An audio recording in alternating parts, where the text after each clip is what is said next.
This is a radius and this is an ulna. And the function is the ulna enables the wrist joint to rotate, and the radius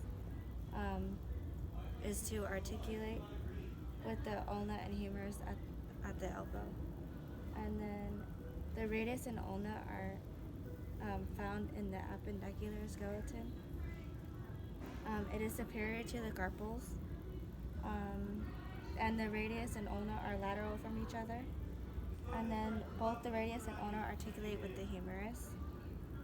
The head of the radius articulates with the capitellum on the humerus. The radius articulates with the scaphoid and the lunate in the carpal region, and the ulnar articulates with the humerus. The ulna head is inferior surface articulates with the disc cartilage of the wrist, and is on the lateral surface of the ulnar notch of the radius. Ready? Yes. So the trochlear notch, which is in this area, it serves as a articulation for the trochlea of the humerus, which is right here. And then the coronoid process right here, it gives attachment to the temporal muscle, gives attachment to the brachial muscle, and entering into formation of the trochlear notch. And then the styloid process, the radial styloid process, serves as the point of attachment right here for the brachioradial muscles and the radial collateral ligament. And then the styloid process of the ulna, of ulna's rounded end affords attachment to the ulnar collateral ligament of the wrist, so like right here, this area.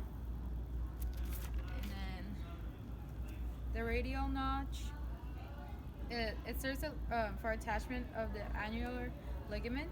And then the radial head, it rotates within the annular ligament to produce supination and pronation of the forearm.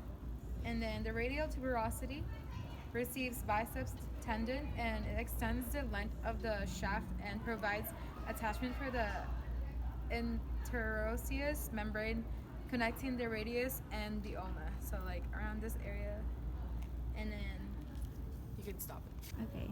To figure if this is interior or posterior, interior side would have the trochlear notch, which is this letter C over here. So this would be the interior side, and this is the posterior side. If you can see the olecranon process. And then to figure out if this is left or right, first you need to lay it out on how it is in your arm. And if you lay it out like this, you need to figure out if this is a anterior or posterior side. So obviously this would be the anterior side because trochlear notch is visible, and with the humerus it bends forward this way.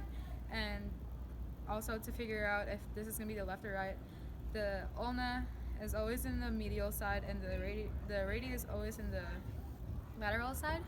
And this would be the left arm because the ulna is supposed to be lined up with your fifth phalange, and the ulna is with the fifth phalange, and the radius is with your first phalange. So this would be your ulna, and this is your radius, and this would be your left arm.